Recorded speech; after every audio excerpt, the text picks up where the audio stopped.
Hello and welcome back to my channel. On this video, I'm going to be talking about all of the books that I was able to read in July, and there were 36 of them. It was a wonderful reading month, and I think this was in part because it was my influencer month of reading all the things that I've heard really great things about. And of course I, sprinkled in a few other things in there too, but let's dive into what I was able to read over the month of July. So I started actually with a graphic novel, and it is called The Lady Doctor by Ian Williams. And I think I had mentioned in my last couple of videos that I've been kind of drawn into graphic novels, and this one just caught my eye at my local library.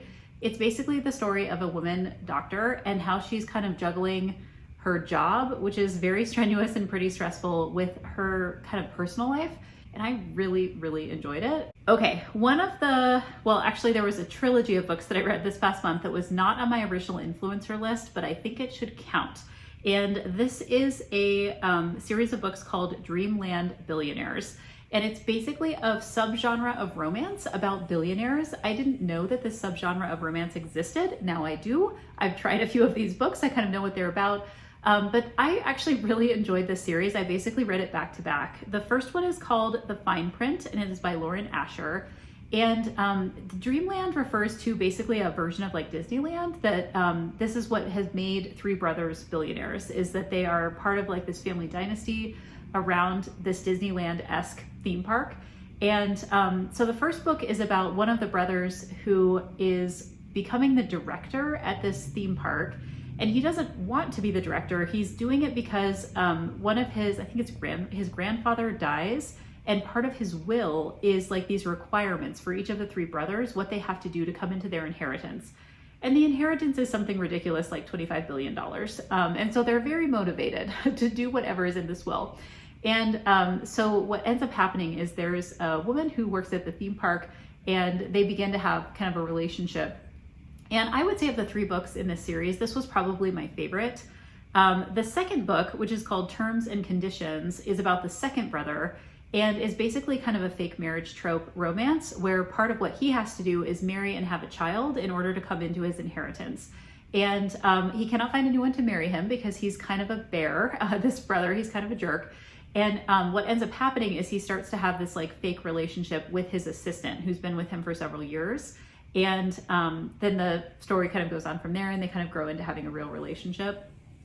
And then the third book in the series is called Final Offer, and it's about the third brother who is kind of forced in the book to go back to it's like a lake house. It's not really a childhood home, but it's a lake house that he had gone to many summers throughout his childhood. And he had a friend and kind of a girlfriend there that he walked away from at one point in his life. And this is a book that covers kind of like some substance abuse issues and some addiction issues.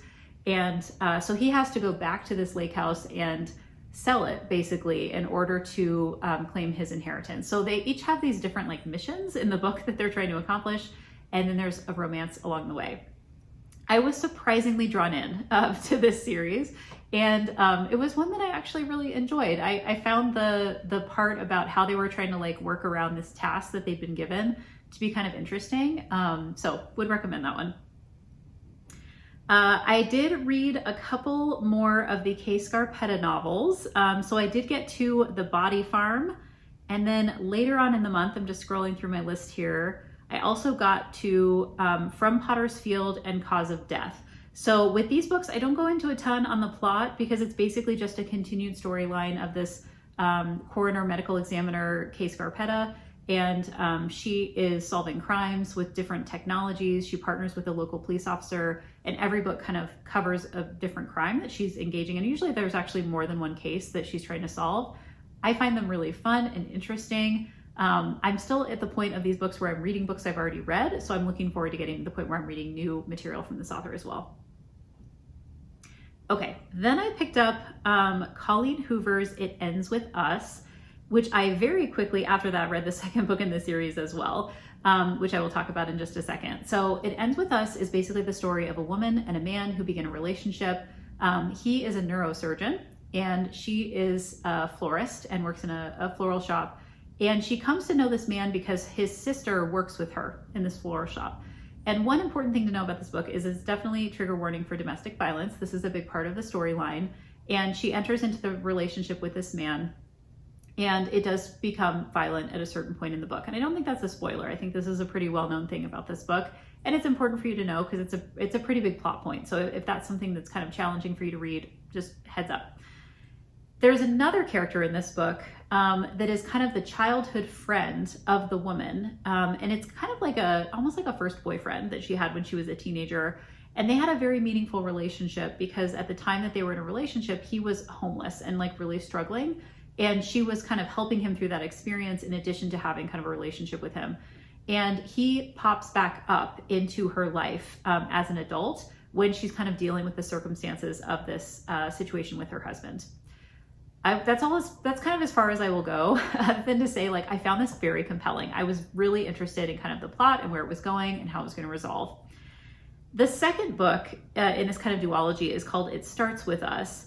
And it is basically the story of the woman and her childhood friend. And you go kind of deeper into that storyline. And I don't want to go too much into it because it will kind of give spoilers for what happens in book one. But just know that the author kind of like heard that people wanted more of these characters and she responded and kind of gave more. I basically read these back to back. I found them to be two of the more compelling books of Colleen Hoover's that I've read. We'll definitely kind of look around and find other books of hers that I think might be interesting as well. Okay, then I read a very quick little book called The 12-Hour Walk. Subtitle is Invest One Day, Conquer Your Mind, and Unlock Your Best Life by Colin O'Brady. Admittedly, I picked up this book because I thought the title was very intriguing of just like basically getting your life together by walking for 12 hours and like figuring out your priorities, which I'm just like, I love that idea. Who does this? Obviously Colin O'Brady does. So this author is basically like an adventurer. He is someone who does a lot of different kinds of challenging things. Like, I mean, he kind of challenges himself to like walk across Antarctica. I mean, it's things like that. And there are a couple moments in his life in this book where he talks about facing really, really challenging situations where he's like very badly injured or he almost dies and he kind of comes back from that. And he's basically a motivational speaker. I mean, that's my sense of kind of what he does now. But I found the story to be really compelling in terms of how he's bringing in his own life experience. And I love this idea of like an extended reflective time where you're just kind of walking and allowing your brain to kind of like process and think and reflect. So I just found the premise of this really, really interesting, and I'm glad that I picked it up. Okay, next I picked up a book called The Wishing Game by Meg Schaefer. And this is a book that a lot of people have been comparing to Charlie and the Chocolate Factory, or Willy Wonka and the Chocolate Factory. I can't remember the exact title, but the book by Roald Dahl. I have to admit, I'm not a huge fan of like Charlie and the Chocolate Factory and that like the movie and the book. Like, I mean, it was okay, but it's not really my thing. And I think that some people just love it. And it's just something that like has not really been something I'm really interested in. So I went into this book just kind of like, I'm not sure what I'm going to think of this, like if it's going to hit right for me. And what I would say is I definitely felt some of those vibes with this book. Like it's definitely not kind of my thing, but it's basically about a woman who enters into this competition with a writer who writes for children. And the idea is to compete to get this copy of his book. And if you get the copy of his book, you can kind of sell it and make a lot of money, basically. And if you don't win, then it like just goes back to his publisher and it will be broadly distributed. So she goes to this island to be in this competition. And the woman is basically trying to win money so that she can adopt this foster child that she wants to have in her family. I found this to be like very sweet, very cute. I liked how it wrapped up. But I feel like it was almost a little too sweet and cute for me. Like that's just not typically the book that I read. But it was fine. And I think it's probably what some other people would really love. So if it sounds interesting to you, would definitely recommend it. Okay, then I picked up a book called Nettle and Bone by T. Kingfisher. And this is a book that I have heard, again, a lot of people talking about. It is basically the story of two sisters, and one of the sisters is married and the other sister is not. And she goes to visit the sister who's married and realizes that she's not in a good situation. Like she is in kind of another domestic violence situation. And she is trying to get her sister out of this situation. And so she goes and kind of makes a deal with a woman who's kind of like a witch, and the witch kind of gives her tasks that she needs to do. And this is basically like a quest narrative, like where she's trying to get to a point where she can free her sister from the situation that she's in. It's a little bit like a fairy tale where the sister's kind of like locked up in a tower and she's like trying to get her out of the situation. One of the things I really liked was the side characters that came in this. There's a male character who kind of joins this witch and this the sister at one point, and the witch herself, you know, is kind of an interesting character. I probably listened to this in like an evening. It was not very long. I listened to it on audio, and I think I got through it in just like a few hours. So I really enjoyed that one. Okay, then I picked up a book called Icebreaker by Hannah Grace. This is one of 2 books that I read about ice skating this month. And this is basically the romance story of a girl who is an ice skater, and she does competitions for ice skating, and she ends up becoming involved with a hockey player who they kind of engage in practices on the same rink. And she is kind of like not super into serious dating. And I think this is one of those books where it's kind of like he falls first and then they have this relationship. And he is trying to, in some ways, like build up her confidence around her skating, because she has a family and a father figure who's like not really invested in kind of the profession that she's trying to get into as a skater. She has a skating partner who is also like not great for her confidence. And this is basically the story of their romance and their relationship throughout the book. I liked this book. I feel like it's set in a college setting, and I feel like there was not a lot of depth to some of these characters. I have seen other books set in college settings that have a little bit more depth, but I definitely found the book to be entertaining. It's a little bit longer. I mean, I was completely sucked in. I wanted to know what happened with these characters. But I think that often what ties me into like a romance is kind of that depth of emotion. And I didn't get that as much with this particular book. Okay, then I picked up Happy Place by Emily Henry. This is a good example of a book with a lot of depth of emotion in terms of the romances that Emily Henry writes. So this is basically the story of a couple that go to this like annual event that they do with their friends at like a vacation house. And what they haven't told their friends is that they broke up. And so they're basically faking that they're still together when they actually broke up and they're no longer together. And they're kind of, it's like a forced proximity romance where they have to stay in the same room and kind of really kind of like talk to each other and come to terms with their breakup. And then you kind of see how that resolves, you know, at the end of the book. This is a book about a bunch of like college friends who've known each other for years. And so they have these like intertwined relationships. And some of those relationships have like tense moments. Some of them are going well. And you get to see basically this idea of like friendship growing into adulthood, which I actually found really fascinating. And I liked that as kind of a subplot of what was going on within this particular book. Okay, so I also was able to complete the second book in the Stormlight Archive series, Words of Radiance, and also the novella that followed that book, which is called Edge Dancer. And this basically continues the story from book one. I don't want to go into a ton of detail on this because I feel like with books of this length, they're over 1,000 pages long. You should just kind of get into it. I mean, like, and explore the plot and the characters kind of on your own to see if it's something for you. It's a big investment, you know, to go into a series, but I have really enjoyed it. So this is basically, Brandon Sanderson is an incredible world builder. I think he sets up the world in a way that it's relatively easy to understand what's going on, which is not true of all, you know, science fiction and fantasy that I read. And what I really liked about this novella that I read this month was it basically extends the storyline of a character that comes up in book two that I thought was like really funny and engaging. And so I really appreciated this deeper dive into kind of the history of that character and what was going on with that character. All right, I also read the first couple of books in the Anne of Green Gables series. So this is a series I'm trying to get through this year. I've decided I gotta start if I'm gonna finish it. I think there's 8 books in this series, and I was able to read Anne of Green Gables and Anne of Avonlea, which are the first 2 books in the series. And if you're not familiar with this series, this is a young adult series about a young girl who's an orphan and who is adopted by a brother and a sister who are in their kind of older years. And she is very spunky and just kind of unique. And she ends up really like brightening up their lives, but she always gets herself into trouble. And this continues as she's kind of growing over time. It's basically a series about how she matures into an adult. In these first couple of books, she's training to become a school teacher. And of course, there's a little bit of a romance with a neighborhood character named Gilbert Blythe, which I think a lot of people love, you know, this kind of romantic element. But I would say, aside from kind of like romance in like the typical way that you think about it, like this is a very romantic book in that the way she describes things, and she likes to elaborate and like name things in special ways, and it has a very romantic quality outside of like the relational romantics that is happening within the book as well.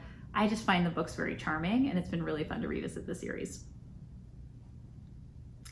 I also picked up a book called The History of Love by Nicole Krauss. And this is a book that has some like twisty, turny plot elements that I admit at the end of it, I went and looked up the plot summary somewhere to make sure I had fully understood what was going on. Because basically there are people like representing themselves as other people within this book. And it's kind of hard to understand like how the characters interconnect with each other. And so it just helped me to kind of get like a bit of a summary to make sure I was fully understanding what was going on. The basic storyline is there is a book called The History of Love, and it is basically, I think it's called The History of Love. I think that's why it's titled that. But anyway, there's a book that this man has written, and it was published, but the man who wrote it is not the one who got it published. And so there's a whole storyline around how this guy who published the book got the book, and how the guy who wrote the book is like coming back into relationship with this other guy who ended up publishing the book.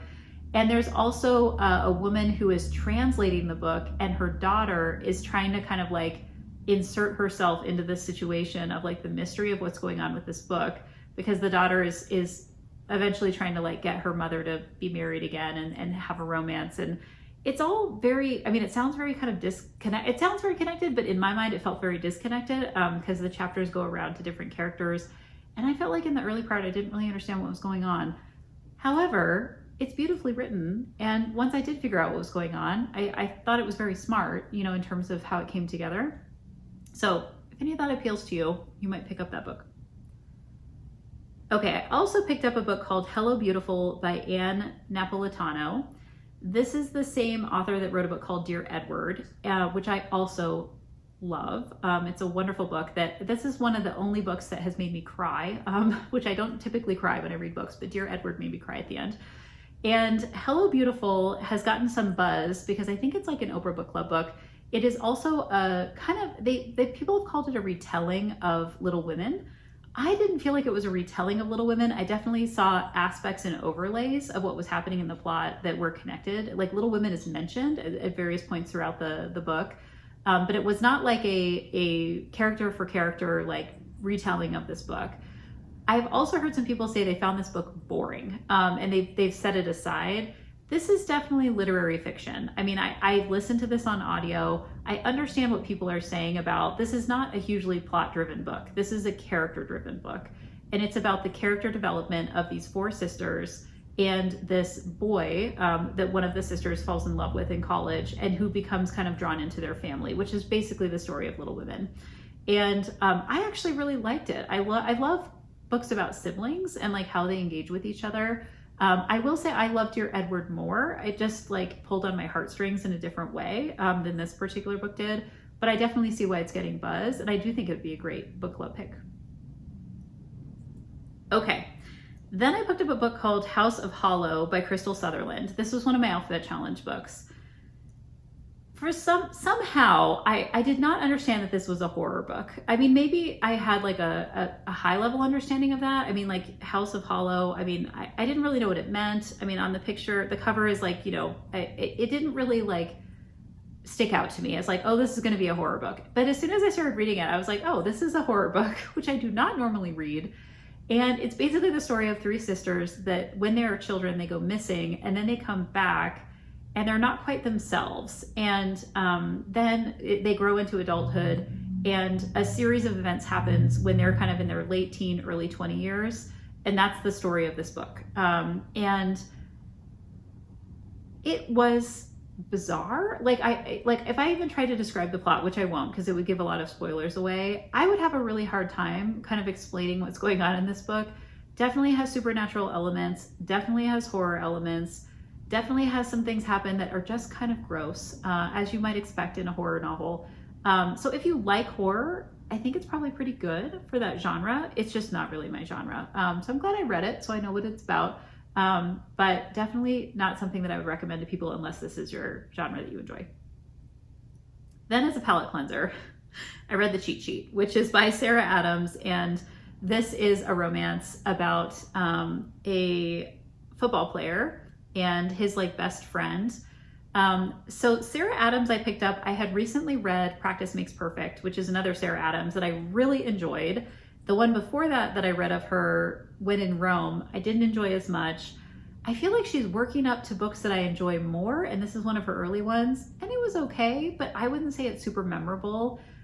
This is definitely a book that is on the like sweeter side of romance than like the spicy side of romance. So if you are like, I only like sweet romance where there's not a whole lot of spicy that's happening in the book, or it's happening behind closed doors, this would be one that maybe you could pick up.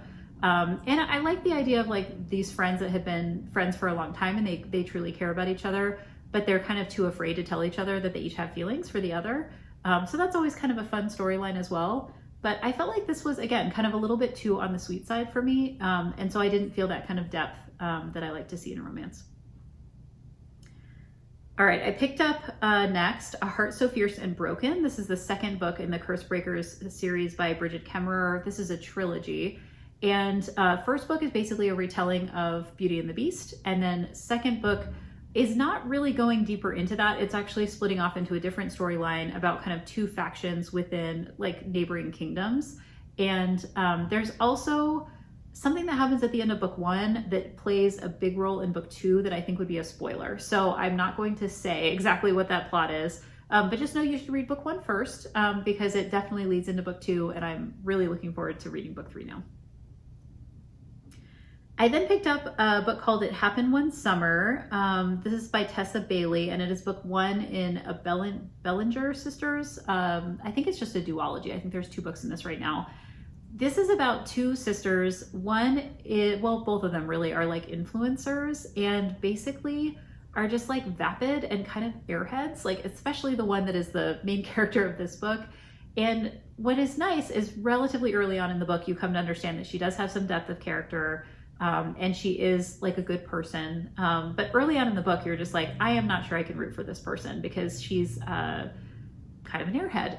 And so later on in the book, she basically, the premise of this is the two sisters get sent away from like Los Angeles. I think this is where it's originally set, because something happens and their stepfather gets angry with them and sends them away to the hometown of their father, their biological father, who is now deceased. And he has a bar there, and they're supposed to like take over the bar or sell the bar or something like that. And they end up like kind of cleaning up the bar throughout the book. I will say the thing that was most interesting to me about this book, which will tell you something about me. I always like books where somebody is like DIYing or cleaning something up or getting something in order. And that happens in this book. And that was probably my favorite part. The romance wasn't as much of a connection for me. She basically starts a romance with someone who's like a fisherman in this village. And I feel like they end up, kind of redeeming each other a little bit, by the end of the book. But the part where they're kind of fixing up the bar, I was like, all right, I can get on board with that. That's interesting. I will say I'm invested enough to read book two. So I will check out what is happening with the other sister in the next book in this series. Okay, then I read the second ice skating book of the month, and it is called From Lukov with Love by Mariana Zapata. I enjoyed this book more than Icebreaker, which was the first ice skating book of the month.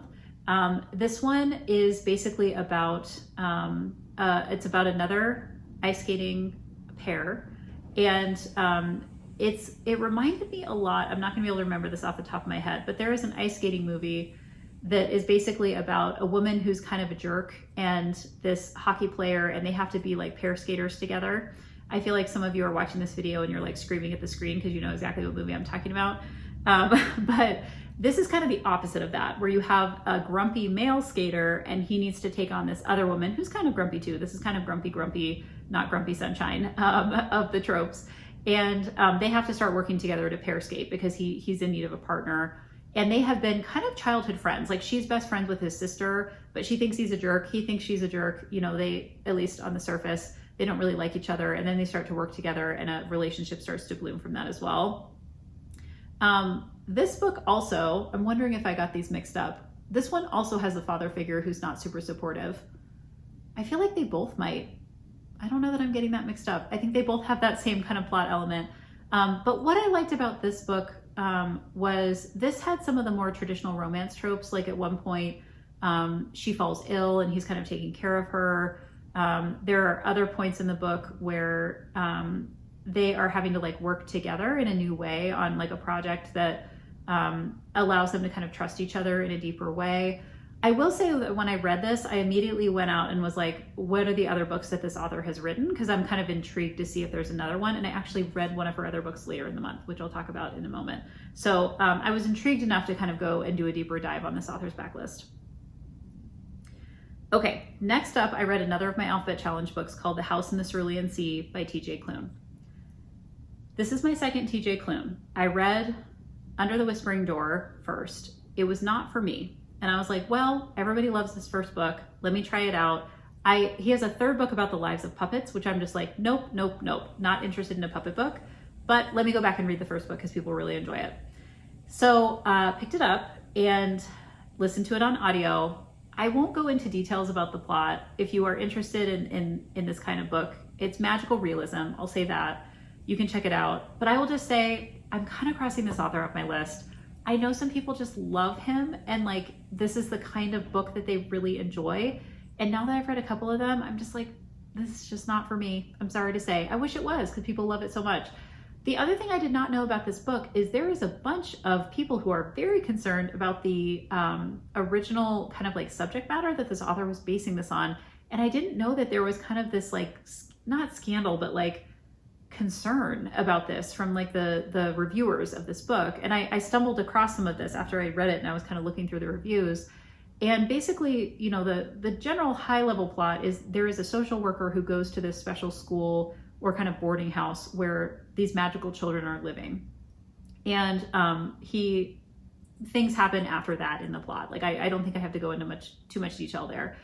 But what he is basing it off of is some of the like indigenous schools in Canada and how children were treated in those schools. And I guess in an interview, he talks about this, and this made people very upset about kind of how he is basing this, partially just because of, I think, his identity categories and where he's coming from in terms of writing this. And so there's a whole like layer of kind of critique of this book that I just was not aware of. So setting that to the side, I mean, if that's something you want to look into deeper, you could. But I would just say that like the genre of this book, I think that the way this person is writing is very creative and interesting. But the genre and the plot and the characters, like it wasn't connected with. And that's been true for two of the books so far. So I feel like I'm giving up on this one. I hope you like it. Whenever I feel like I don't like a book, I really want other people to like it because I know that not everything is for everyone, but I'm hoping this is for other people other than me. Okay, next Alphabet Challenge book is called Hostage by Clare Mackintosh. This is a book that actually reminded me a little bit of Falling, which I read last month, and it's another kind of airplane hostage situation. This is one that I thought was very clever, and I really liked how it ended. It's basically about a woman who is an airline stewardess or kind of airline worker, and she is told when she's on the flight that her daughter is in danger if she doesn't do certain things when she's working on this flight. And so the plot kind of proceeds from there, but we get a dual point of view with her partner, which is where the daughter is, and how the partner and the daughter are kind of being like taken hostage while this is happening.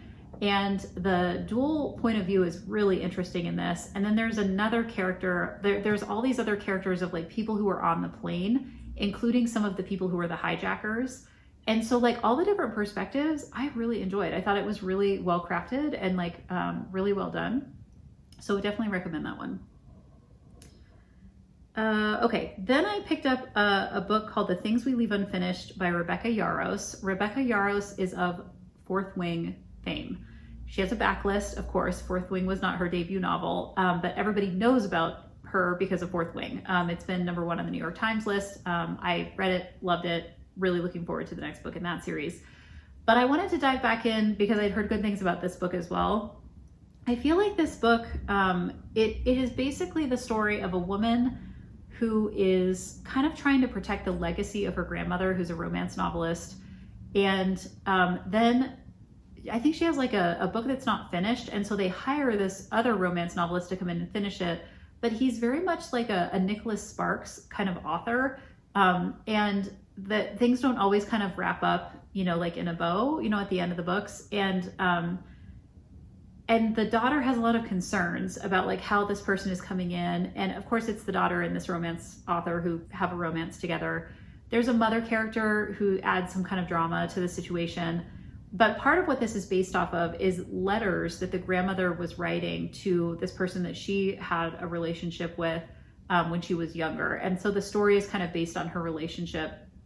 And it's during the war. And so you're hearing about kind of a lot of like fear and concern about like separation and like where are people going to be living. And the plot mostly takes place in Britain, but then the woman kind of moves back to the United States, and it's a little convoluted, you know, in terms of like how the plot is going back and forth. This kind of gave me vibes of like The Notebook, if you're familiar with that book / film that was adapted into a film. And it does have a little bit of like a epistolary quality. Like, I mean, there are kind of these letters that you get to read, but I feel like it's more driven by the plot of the daughter and the romance novelist and kind of how they're trying to navigate the situation. So yeah, I mean, if you're interested in any of those elements, I could recommend picking it up. Okay, then I picked up a book called An Ember in the Ashes. This is the first book in An Ember in the Ashes series, and it is by Sabaa Tahir. This is one of those books that I had just heard a lot about, didn't really know much about it, and it is basically the story of a girl who, her brother is like taken prisoner in a situation where she's trying to get him out. Like they live in a world where like he has done some things that are kind of against the government basically. And so he's taken prisoner. And as part of how she's going to try to get him out, she becomes kind of a spy in this like military school. And there's another main character, a male character in the military school who's trying to kind of like get out of the military school. Like he doesn't want to be associated with kind of the politics that the military school is supporting. And so he is trying to basically like defect from this. And she is working for his mother who like runs this school. And they end up kind of partnering up in some different ways. I'm not sure how many books are in this series. I definitely would consider reading more. I would definitely put this into kind of like a dystopian subgenre in terms of kind of what is happening with like the overall plot of the book. And I really enjoyed it. I found like, I really liked the writing of it. I did listen to this on audio and I had it as an ebook and really enjoyed it. Okay, then I picked up a book called Shatter Me by Tahira Mafi. And this is a book that is also kind of like young adult dystopian. There's a girl who is imprisoned in kind of like a psychiatric ward, and she's not all there anymore. Like she's been in kind of like isolated confinement for a long time. And then she ends up partnering up with a male character. I think they're both like teenagers. And what is kind of interesting about this book is like a lot of books that I think fall into this kind of subgenre of like YA dystopian is you don't fully understand what's going on in the world and like what is happening to the characters until you get like 75% of the way into the book. And then the end of the book kind of wraps it up and kind of tells you what's going on. This is kind of true of like, it reminded me a little bit of like The Giver in how it kind of like the character kind of has a veil, you know, over their eyes a little bit, and then the veil drops off, you know, about 75% of the way into the book. I felt like some of the other books I read this month that were kind of in this dystopian genre, or that were in this kind of more like sci-fi fantasy, they had way more depth than what I saw in Shatter Me. I probably will read at least one more book in this series just to kind of see where it goes and see if it starts to kind of deepen a little bit. But I definitely got the more like surface level, like YA genre from this. And now that I've seen some other stuff that goes a lot deeper, I want to kind of invest my time there instead of some of the stuff that feels a little more surface level. Okay, then I picked up another Mariana Zapata. So this is the From Lukov with Love author that I dug into her backlist, and I found The Wall of Winnipeg and Me. Part of why I think I found this book is because it was just re-released with like a new cover. And so I think the cover that I'm showing in this video is not the new cover, just so you know. And this is basically the story of a football player who, it's a fake marriage trope, wants to marry his assistant so that he can stay in the country. It's like a visa thing where he's trying to get a visa. And he is trying to like convince this assistant to be in a fake relationship with him. And she actually has kind of a crush on him. And I think he kind of has a crush on her too, but you know, like they're kind of crossing their communications. And he's like this wall of Winnipeg. He's very like gruff and not very emotive. And she doesn't really understand that he actually genuinely likes her. And so the book is basically about their relationship and how he kind of comes around in terms of like helping to show he does have emotions, and he is kind of wanting to not just be in a relationship with her like for this marriage, but to be genuinely friends with her. I like this. I would read more from this author. Okay, then I picked up Out on a Limb. This is the latest book by Hannah Bonham Young. I had mentioned this book was being released in the month of July. I was really excited. She has 2 other books, Next of Kin and Next to You, that I loved. And this is basically a book about 2 characters. There is a woman who has like a one-night stand with a man, and the woman has a limb difference. And so this book is basically about a number of things. It's about a number of things, but this is part of it, is that she has a limb difference. And the author has also said that she has a limb difference. And so part of the storyline of this book is that the main female character becomes pregnant, and she's kind of wrestling with, is this limb difference, which is her hand being kind of formed in a different way, is this going to impact her ability to be a mother and to be a good mother? And the author says, you know, like, this is like the questions I was asking, you know, when I was going through the same situation. Then the male character has also lost part of his leg because of a surgery, and I won't go into why, because that's part of the plot. And so he also has a limb difference as well. And so they end up like running into each other at this party. They have a one-night stand. She ends up getting pregnant. And then it's basically their relationship as they go through this pregnancy together. They got kind of thrown together because of this situation where she becomes pregnant. What a fun cast of characters. Like there's a best friend character of the female main character that makes me laugh out loud. There is a Dungeons and Dragons group that is great and that also made me kind of laugh out loud. I love this book. I love this author. I will read everything that she's done. I think she does a great job, you know, like building out these characters in a really deep way. And I've seen so many people say how much they love this book. So if any of that sounds interesting to you, I highly, highly recommend picking it up. Okay, then I read pretty much back to back Six of Crows by Leigh Bardugo and Crooked Kingdom. This is the duology in the Six of Crows series. And I didn't really know, I don't think I've read Leigh Bardugo before. I've just heard a lot about this author. And I was so excited to pick this up and kind of see what it was all about. This is a heist book. So it's basically about a crew that comes together to commit a heist. Now, this is very similar in some ways to what like Mistborn series starts out with, which is also kind of a heist novel as well.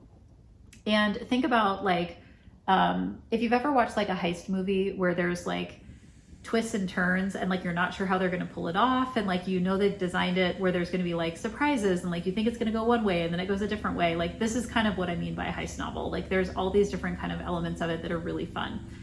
And the world that this takes place in is basically called the Grisha universe. This is what Leigh Bardugo has created, and she has other series. One is called Shadow and Bone that is also tied into this universe. You may have heard some of these have been adapted into, I think, Netflix shows.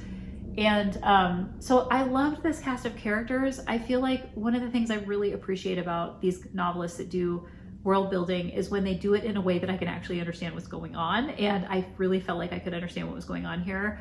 I listened to both of these on audio. I actually purchased the audio for these two, and I would definitely listen again. And really, really would recommend this. If you're interested in kind of fantasy heist, it would be a fun one to pick up. Okay, a couple of more. Then I read From Blood and Ash, and this is by Jennifer Armentrout. And this is a book that I had heard a lot about and was one that I didn't know much about other than I heard it had something to do with vampires. When I have tried to explain this book to my partner, because we've had lengthy conversations about the plot as I've been like working through this, there's a lot of elements. Like there is a vampire element. They're not called vampires in the book. But there's enough going on that there's a lot of layers to this storyline. It's about 600 pages, so it takes you a bit to kind of understand what's going on. And I would say lots of reveals in this book in like the last fifth, which was really fun to kind of see how all these things were coming together. But basic storyline is there is this woman and she has this title of the Maiden, and she has been kind of chosen by her society to be set apart, which means that she can't be seen. She wears a veil all the time, and she can't really have relationships with people. Like there's all these rules that she has to follow. And she lives with this Duke and Duchess away from this like larger kingdom where this king and queen are. And she is protected by a number of different guards.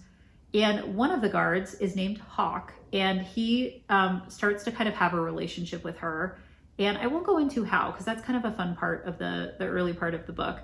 But basically, there are kind of these layers of things that are unveiled throughout about her position within this kingdom and Hawk's position within this kingdom, and these different factions of people. And there's kind of this, there's a werewolf element, there is a zombie kind of element, and there is like a vampire element, but I don't feel like it's overdone. So this is not one of those books where it's kind of like it's just in the background a little bit right now. It may come out more as the books go on. I'll be picking up other books in the series because I really enjoyed it. But at least initially, it's just kind of like part of the subplot in some ways of like what's happening with this relationship between these two characters. I really enjoyed this. I basically listened to it in just a couple of days. And this is one of those books that I've seen a lot of other people reading and listening to as well. And I almost immediately wanted to pick up the second book because of like how the first book ended. I was like, okay, I need to see where this goes.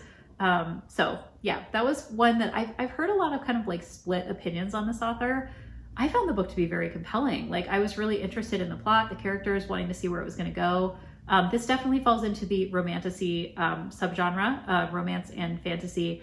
But what I would say is that I feel like it was equal on both sides, equal romance, equal fantasy, whereas sometimes it goes a little bit more on one side than the other. Okay, and then the last book that I read in the month of July is called Half a Soul by Olivia Atwater, and this is number 1 in the Regency Fairy Tales series. I don't read a lot of Regency romance books, so I should start there because this is just like a part of the subgenre of romance that I've not done a deep dive in. And there's a bunch of books in this category, and it's kind of, I think, what a lot of people know as romance is Regency romance. Like Bridgerton would fall into this category. I have not read any of those novels. I haven't watched the show. But this was recommended to me by somebody that I know. So I was like, well, let me like dig in and see what this is. It's basically the story of a character who, something happens to her earlier in her life where half of her soul is taken away. And basically what this looks like is like she can't always emote, like she doesn't have all the emotions, and this impedes her life in a number of ways. She's just kind of a little bit different. And her cousin is trying to get married, Regency, like everyone's trying to find a husband. And they end up going into London, and part of what the cousin is trying to do is connect the woman with half a soul with this magician who she thinks can heal her cousin while she's also trying to find a husband. And so she does end up connecting with this magician, and there's this kind of like, it's not a love triangle, it's like a love square, because it's like there's these two cousins, and then there's the magician, and then the magician has a friend, and like you're not quite sure, you know, even like halfway into the book, like who's gonna end up with who here? Like what's going on with this particular book? I will say though, I got about maybe 100-ish pages in, and I was like, all right, where are the rest of the books in this series? Like I'm very intrigued by the way these characters are being set up. I love the magician character. He has like just the right amount of like vulnerability. He is trying to use his magic to like heal this plague among children that's happening at the time of the book. And his kind of banter back and forth with this woman who has half a soul, because she's like trying to figure out, you know, how to help him. is really interesting. And there's also some nice commentary about just like social status and who has wealth and who doesn't have wealth, and how some of the characters in the book are trying to like redistribute wealth to make sure that certain people are taken care of within the society. So I'm excited to finish out this series and to kind of read the next couple of books. I was able to find them on audio. I did read this particular one on ebook, and it was a very quick, fast read that I really, really enjoyed. That's a lot of books that I read in the month of July. And I definitely attribute that partly to the fact that I had the first month of July off of work, and it allowed me to get a really good head start, but so many really good books.